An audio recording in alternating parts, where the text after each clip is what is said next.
Malik moved through the narrow alleys of Chicago as though he were following a secret map. He was 12 years old, but the years had carved lines of care and worry into his small frame. Each morning, he left the crowded shelter where he slept and stepped into the chill of dawn, the wind tugging at his thin jacket. He carried a battered backpack that held his few treasures, a torn paperback about medicine, a frayed notebook with his scrawled drawings, and a half-empty water bottle. The city around him towered like giants with glass skyscrapers and bright neon signs that seemed to mock his quiet struggle. Yet Malik felt at home in the shadows. He knew every brick crack where he could find a stray snack someone dropped, every abandoned building with a dry corner free of puddles. By 16 hours of light and darkness, he had learned to read life's hidden signs. In an abandoned lot behind a grocery store, he discovered a family of cats huddled beneath a broken wooden pallet. Their mews were soft and frightened. Malik crept closer, offering bits of stale bread he carried in a plastic bag. He wasn't just giving them food, he was sharing a promise. He would look out for those smaller than him, even when the world turned its head. He gently stirred the kittens, noticing their ribs showing through fur and their wide, hopeful eyes. They reminded him of his own hunger, not just for food, but for comfort, for someone who cared. Despite his hunger, Malik's mind was always hungry too. The city library became his secret sanctuary. He would slip inside after scavenging what he could for the day, grab a corner table, and open the tattered book on first aid he'd found discarded in a donation bin. Quietly, he traced his finger along diagrams of bandages and splints, imagining how he would help if someone broke a bone or cut a wrist. He practiced wrapping strips of cloth he'd pulled from an old t-shirt, using sticks as makeshift splints. Sometimes other kids would laugh at him for talking to himself, but Malik didn't mind. His dreams were larger than ridicule. He wanted to learn how to heal, to turn broken things back to whole. Maybe one day he would help not only stray cats, but also people who needed a strong hand. Life on the streets taught him more lessons than the textbooks ever could. He understood how to spot danger, the way a stranger's footsteps slowed behind him, the sharp scent of alcohol that meant trouble, the red glow of a neon sign that marked a place best avoided. He had sprinted from bullies who threw stones and from men who offered kindness that always came at a price. Each escape left him gasping for breath, but it also hardened his resolve. He wasn't a victim, he was a survivor. And yet, he never lost his gentle heart. When he found discarded newspapers, he tore them into strips and built small nests for the cats. When he saw other homeless children crying over nothing more than a lost glove or an empty stomach, he shared his own meager supper, even if it meant he went to sleep hungry. Then came the morning when everything shifted. The sky was a dull gray, and a steady drizzle fell as Malik emerged from the shadow of the library. He carried in his hand a half-eaten sandwich wrapped in wax paper, a gift from the librarian who sometimes slipped him extra food when she thought no one was looking. As he turned toward his usual path home, he spotted a black sedan idling by the curb outside a tall office building. The car's engine purred softly, and its polished surface reflected the city's damp streets. A man in a suit with silver hair combed back barked orders at a younger driver whose shoulders shook with nerves. The man's voice was hard, like stones grinding together, and the driver flinched at each word. Malik stopped under the lean of a street lamp and watched. He had seen wealthy folks before, but never like this. The man's cufflinks gleamed, and his shoes were as shiny as the sedan's paint. He spoke of schedules and mistakes, his words dripping with impatience. Malik felt a familiar sting in his chest, an old friend called resentment. He thought of the nights he'd gone without dinner, the way his hands shook when he held a borrowed blanket too close, the cold that seeped into his bones. Yet he stayed hidden, silent as the raindrops that clung to his eyelashes, because he knew the streets demanded caution above all else. Still, something about that moment lingered in Malik's mind as he stepped back into the alley. The man's harsh tone echoed in his ears, reminding him of the power money had to crush spirits. But Malik was not so easily broken. He tucked the wax paper sandwich into his bag and pulled his jacket tighter around himself. The drizzle turned into a steady rain, pattering on the pavement like a drumbeat to his heartbeat. He moved forward, each step echoing resolve. That morning's scene was a reminder that the world could be cruel, but also that he had the strength to face it. He was a boy with nothing, and yet his dreams were as vast as the skyline. In the hush of the city's rainfall, Malik felt a spark ignite within him. He did not know that this ordinary day would become the first chapter of something extraordinary. He did not yet know that he would soon step out of the shadows to perform a brave act that would change his life forever. All he knew was that he would survive, that he would protect those who could not protect themselves, and that he would keep learning, keep growing, until the day came when he was ready to stand tall in the full light of the skyscrapers he once feared. And with each drop of rain, Malik's heart beat faster with possibility, as though the city itself were whispering to him, "Your story is just beginning." The evening air shimmered with warm lights as guests arrived in sleek cars and polished limousines. Velvet ropes held back the crowd, but Emily slipped past with her small, excited grin.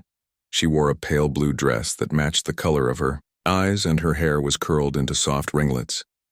Music floated through the grand foyer, where marble floors reflected crystal chandeliers overhead. Servants in crisp uniforms guided well-dressed patrons toward a room lined with tall windows, each offering a view of the city's glittering skyline. Emily's father, Arthur Caldwell, moved through the crowd with a practiced smile, greeting donors and reporters. He spoke in measured tones, praising the charity's work and reminding everyone of his family's generous history.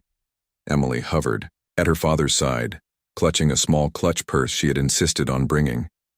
She whispered questions about the paintings on the walls and the names of the people in the photographs. Her voice was bright and curious, and for a moment, Arthur's stern face softened into genuine affection. He knelt beside her on the polished floor and pointed out the large portrait of his late wife, whose kind eyes seemed to watch over the celebration. Emily reached out a small hand to touch the painted frame, her expression serious and thoughtful. She asked if the charity did work in hospitals like hers, and Arthur answered in proud tones, but he also glanced at his watch, reminding her that she must stay close. Emily nodded, though disappointment flickered in her eyes as she followed him back into the gathering of important adults. Music shifted to a slower tempo, and couples took to the dance floor. Emily watched a pair of dancers glide past in a graceful, twirling motion. She hummed along with the orchestra's soft notes, her feet tapping against the floor. Officers stood near tall pillars, scanning the crowd with steady gazes. Servants carried trays of petits fours and glasses of champagne. The sweet smell of strawberries and cream mingled with roses arranged in silver vases. Emily tugged at her father's sleeve, pointing toward the dessert table. Arthur nodded to a passing waiter, who offered her a tiny cake with pink frosting. She took a delicate bite, her eyes lighting up as the sweetness spread across her tongue. In a nearby corner, two figures remained hidden in the shadow of a pillar. They wore dark suits, but their ties were loose and their jackets hung open as though they had slipped in from another world. One of them tossed a black mask into his pocket, revealing a face that looked too ordinary to be dangerous. Yet his eyes held a glint of something cold. Emily moved closer to the dancers, drawn by their laughter. She did not see the strangers step forward, weaving through the dancers with practiced ease. A moment later, she vanished. All at once, a hush fell across the room. Music stopped and plates tilted in surprised hands. Emily's father turned, his eyes widening in panic. He pushed through the crowd, shouting her name. Guests stepped aside, frightened whispers rising in a wave. Arthur's polished demeanor shattered, and he barked orders for security. Officers fanned out, scanning every door and hallway. Reporters raised cameras, their flashes blinking like restless fireflies. But no one saw the strangers slip through a side door and carry Emily into the night.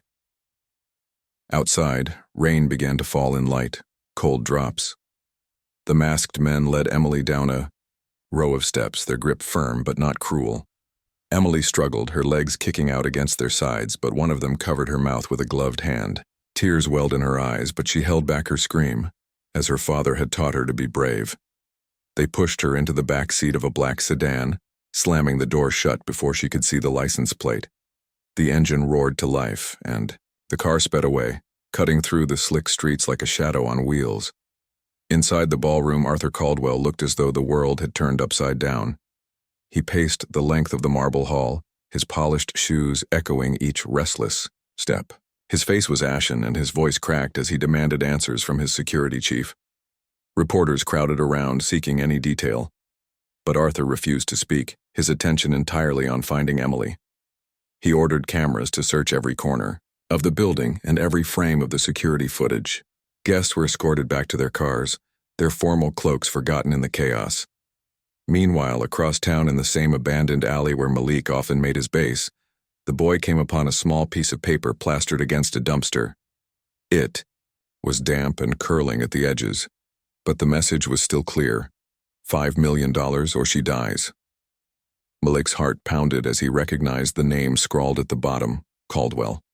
He recalled the scene outside the building hours earlier. The hard voice of a man who treated others like dirt, the sleek black car that had vanished into the night. He folded the note carefully and placed it in his pocket, his mind spinning with the promise of money he could never dream of. Yet he felt something stronger than greed tugging at him: the rush of purpose. Malik studied the note's details. There was a phone number scrawled in red ink. Burner phones were cheap, and kidnappers tended to use them. He knew how to hunt for numbers through public Wi-Fi spots, how to triangulate simple signals with trackers cobbled from old electronics. He thought of Emily, a small girl taken from a place of light and laughter into a world of fear.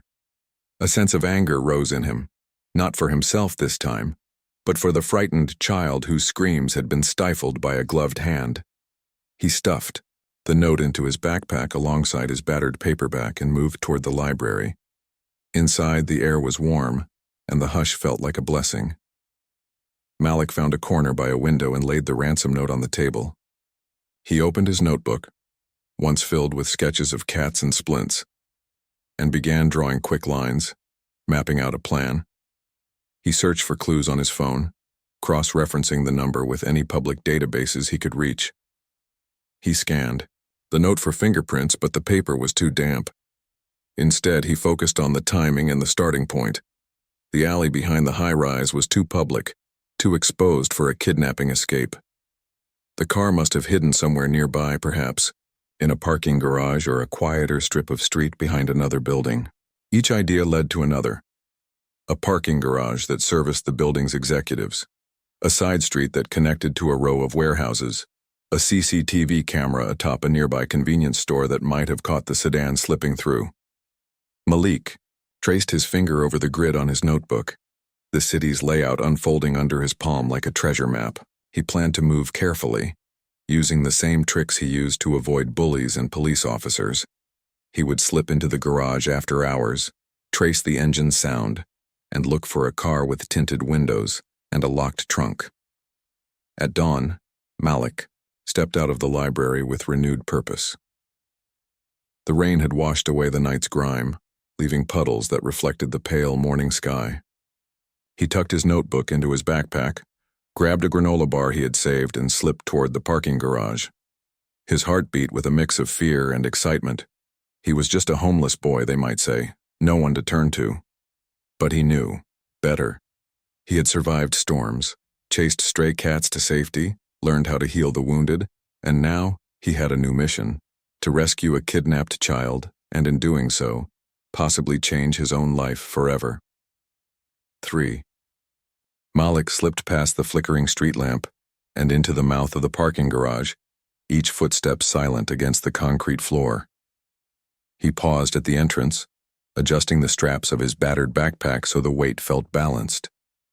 In one pocket lay the ransom note. In another, a small flashlight he had scavenged from a broken security guard's cart. The garage smelled of oil and damp concrete, and the only sounds were distant drips of water and the faint hum of a security camera high above. Malik scanned the rows of parked cars, looking for anything out of place. Shiny black paint, tinted windows, fresh tire tracks, even though rain had washed most marks away. A single surveillance camera swiveled slowly above, so Malik kept low, moving behind concrete pillars like a shadow avoiding discovery.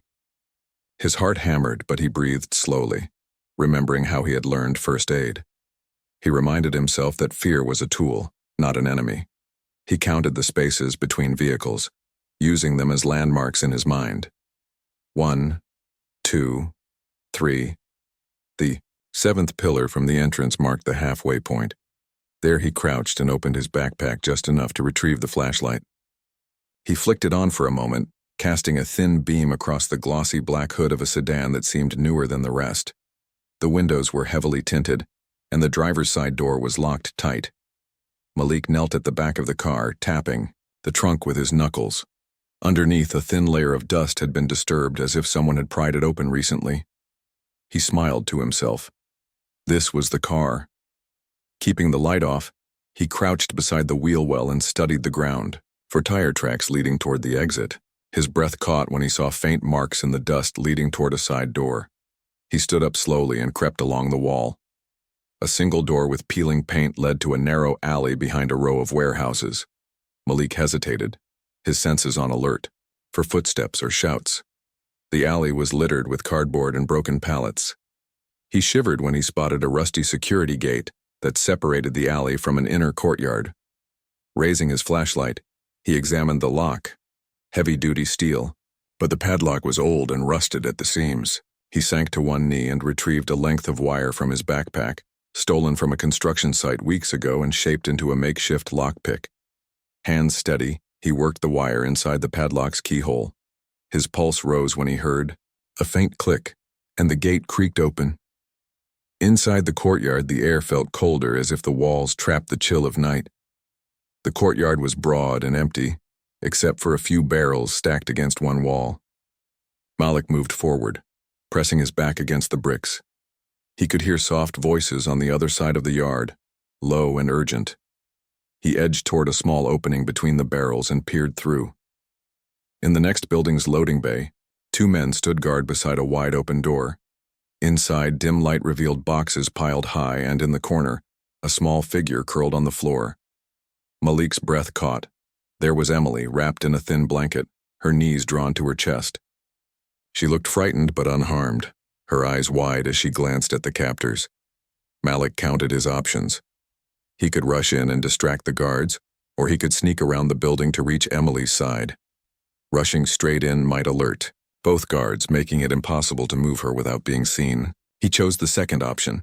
He ducked back, circled around the warehouse's side, and found a broken window just above ground level.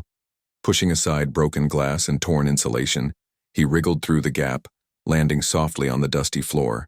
Inside, he crouched and inched toward Emily, his flashlight off and his heart thudding like a drum. She looked up, startled, and Malik whispered, "It's okay. I'm here to help." He reached into his bag and pulled out a small bottle of water and a granola bar. Emily's lips trembled as he offered the food. She ate quietly, eyes never leaving the door. Malik gently took her hand and rubbed her palm to calm her. "I need to get you out," he said softly. She nodded, tears glistening in her eyes, and Malik felt a fierce protectiveness wash over him. He crept toward the door and listened. One guard muttered about a car waiting for them outside. The other hummed a note from an old song. Time felt stretched. Malik counted silently. 1, 2, 3. Then, with a practiced flick, he snatched a loose plank from a nearby stack, hustled Emily behind it, and waited for the guards to pass the doorway. When the 2 men walked out, their voices echoing in the empty bay, Malik and Emily slipped through the doorway and raced across the concrete floor. Malik held her hand tight, guiding her past rows of stacked crates. He glanced back and saw the guards shouting, but by then he was halfway across the yard. Emily stumbled once, but Malik caught her, encouraging her to keep moving. They reached the rusted gate, and Malik tugged it open just enough for both of them to squeeze through. Outside, the rain had picked up, turning the alley into a ribbon of silver under the street lamps. Malik led Emily to the garage door, checking his backpack for the flashlight again. With one final burst of speed, Malik and Emily dashed toward the garage, slipping past the same quiet cars he had scouted earlier. The men's voices grew louder behind them, but Malik didn't look back. He found the sedan with the dusty trunk and slid into the back seat with Emily. She curled against him and Malik slid behind the wheel. His hands shook as he turned the key in the ignition. It caught on the third try, and the engine growled to life.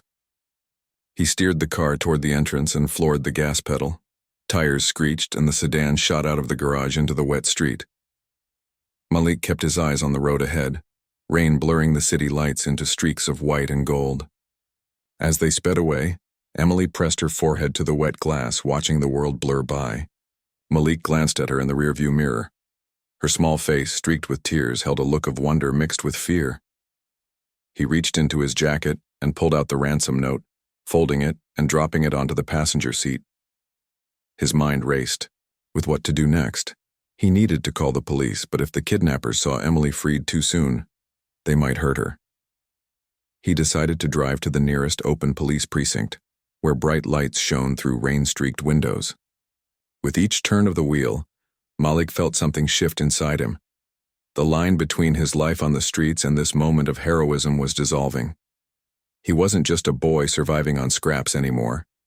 He was a rescuer, and the night held its breath as he steered toward safety. 2. The night air felt different when Malik drove the black sedan to the police station. The rain had stopped, and the street lamps cast long pools of yellow light across the pavement.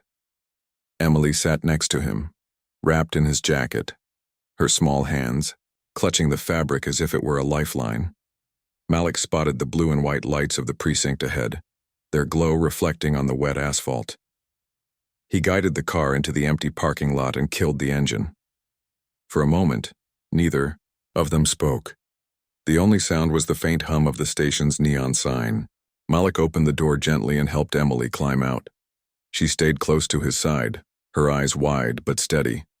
Together, they walked up the concrete ramp and through the glass doors into the lobby, where a lone desk sergeant looked up in surprise.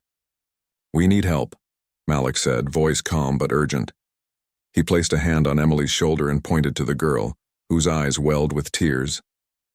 The sergeant sprang into action, unlocking the victim assistance room and motioning them inside. Malik watched as Emily was led to a chair and offered a warm blanket. He handed over the ransom note and explained, in short sentences, how he found her, where the kidnappers held her, and how he drove her here. Within minutes, more officers arrived. They took statements from Malik and Emily. A kind detective sat beside the girl, speaking softly and offering her juice and crackers. Malik noticed cameras set up in the hallway. Reporters were already waiting, alerted by a late-night tip. He felt a twinge of anxiety at the thought of being thrust into the spotlight. He was just a boy without a home, accustomed to slipping through shadows, not standing under bright lights. One officer led Malik aside and assured him he would be safe. Another offered him coffee, which he accepted gratefully. Emily, wrapped in a blanket, peeked out and waved at him, her eyes shining with gratitude. Malik managed a small smile and nodded. The detective reappeared with a promise that Emily would be reunited with her father as soon as possible. Malik's heart pounded at the thought of seeing Arthur Caldwell again. A short while later, the station doors opened, and in strode Arthur Caldwell, flanked by his private security and a small entourage of aides. His face was pale, but relief softened the lines around his mouth. He spotted Emily and rushed to her side, pulling her into a fierce embrace. Emily clung to her father, burying her face in his suit jacket. Malik watched from a distance as father and daughter held each other, their reunion raw with emotion. Then Caldwell saw Malik standing in the doorway of the assistance room. He straightened, his eyes sharp and unreadable. Reporters pressed forward, cameras clicking. Caldwell walked over and extended his hand. "Thank you," he said, voice steady, but cool. Malik stepped forward and shook the man's hand, his own palm rough with calluses. Emily peeked out from her father's arms and ran to Malik, throwing her arms around his legs. He knelt and hugged her gently. She whispered, "You saved me." Malik looked into her eyes and nodded, feeling a warmth spread through him. Caldwell cleared his throat and turned toward the officers.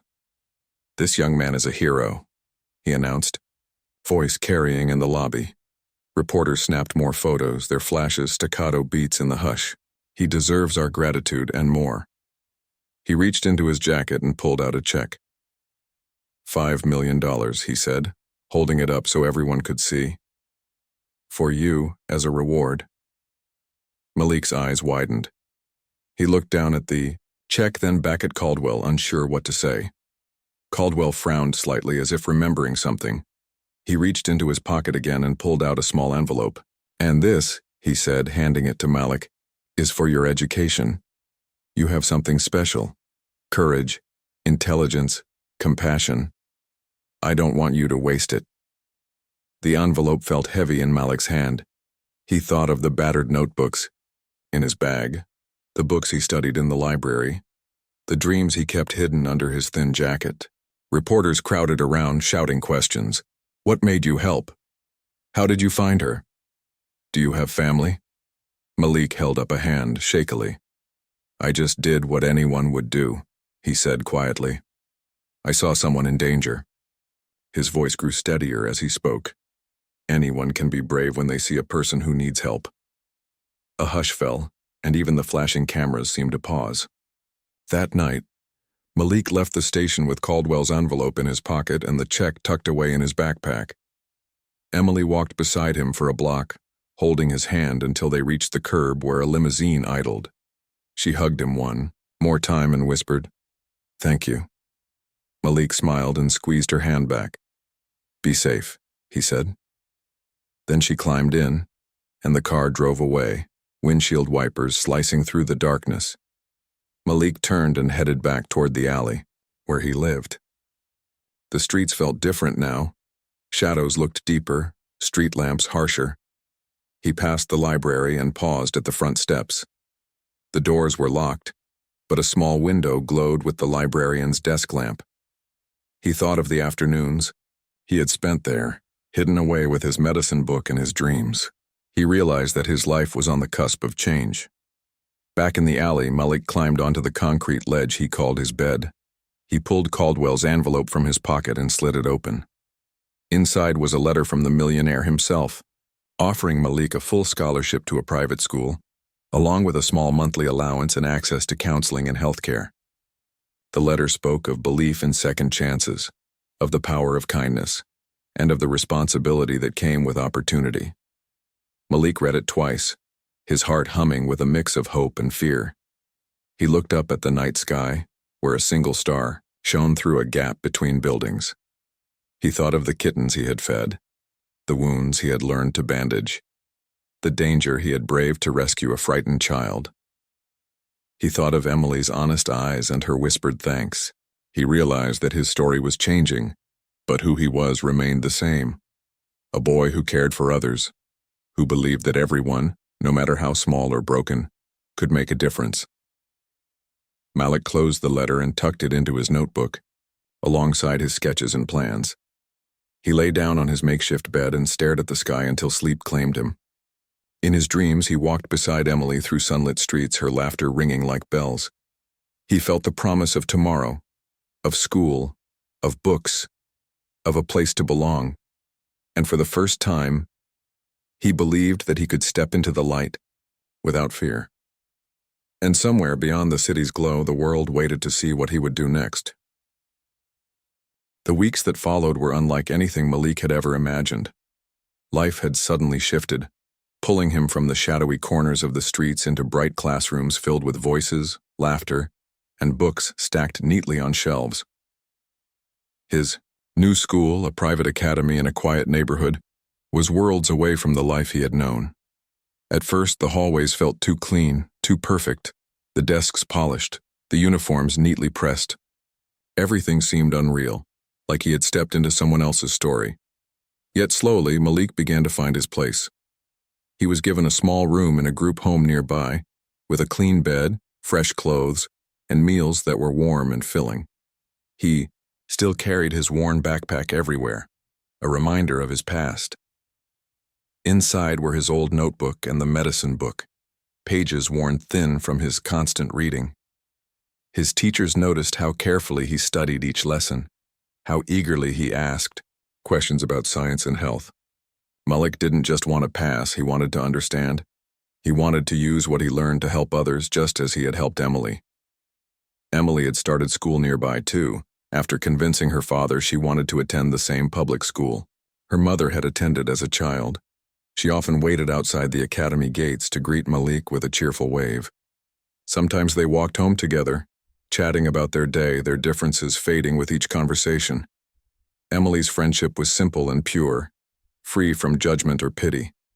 She treated Malik as a hero, yes, but more importantly, she treated him as a friend.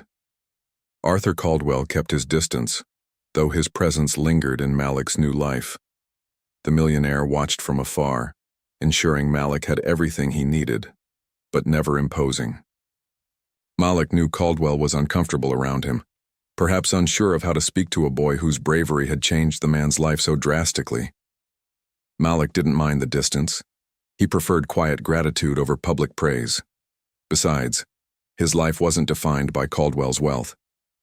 Instead, it was shaped by the quiet kindness of people like the librarian who still welcomed him warmly, offering him books and advice whenever he visited. In the months following the rescue, Malik became well known at school, not just for his bravery but for his kindness. Students who once saw him as different gradually began to admire him. Malik's quiet confidence and sincerity drew others to him. He often volunteered at shelters, teaching younger children basic first aid, showing them how to bandage scraped knees or gently clean small wounds. He became a familiar face among the shelter's regular visitors, welcomed by staff and children alike. Each visit reminded him of where he came from, keeping him grounded. As Malik's confidence grew, he became involved in community projects. With Emily by his side, he organized food drives and clothing collections. He often spoke softly yet passionately about his experiences, encouraging classmates and neighbors to help those less fortunate.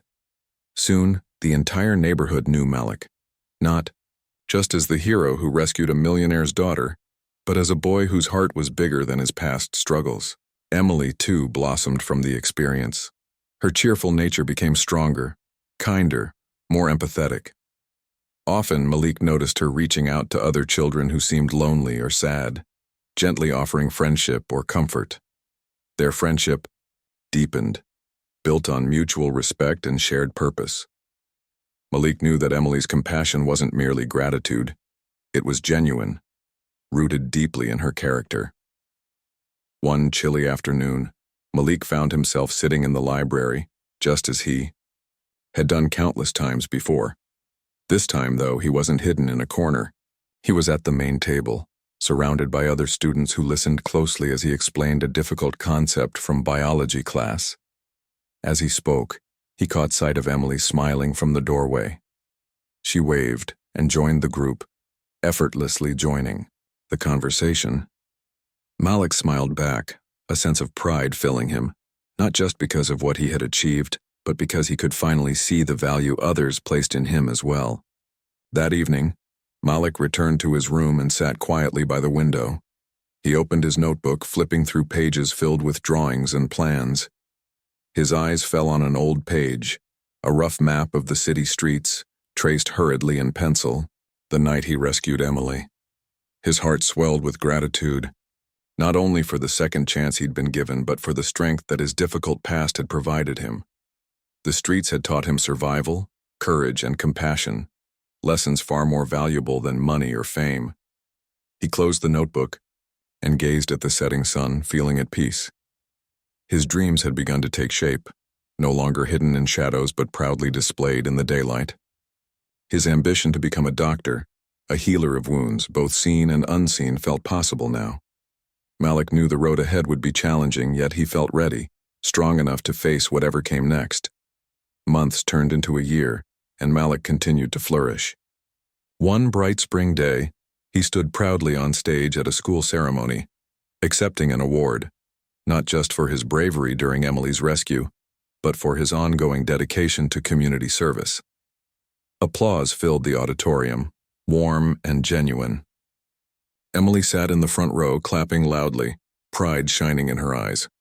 Even Arthur Caldwell stood near the back, nodding quietly, finally accepting Malik as someone more than just a boy who had saved his daughter, someone worthy of admiration. For his own character, as Malik stepped down from the stage, Emily ran up and hugged him. I always knew you'd change things, she whispered happily. Malik smiled, feeling warmth fill his chest. He had started his journey alone, surviving by his wits and determination. Yet now he stood surrounded by friends, mentors, and community. He realized that he had not only changed his own fate but also inspired a community to see beyond wealth or poverty, to value kindness, courage, and empathy. That night, Malik lay in his bed staring at the ceiling, feeling deeply grateful. He thought of all the people he had helped, and those who had helped him along the way. Tomorrow promised new challenges, but also new opportunities to make a difference. He no longer feared the future. He welcomed it. Malik's story had begun, in shadows, but it would continue in light. A homeless boy who had bravely rescued a millionaire's daughter now had a new dream: to heal others, just as he himself had been healed. His heart felt full, confident, and unafraid. Life had taught him something priceless. True strength isn't about wealth or power. It's about choosing to help, choosing kindness, even when it's hard. As Malik closed his eyes, he smiled, knowing the world had changed him. But even more importantly, he had changed the world.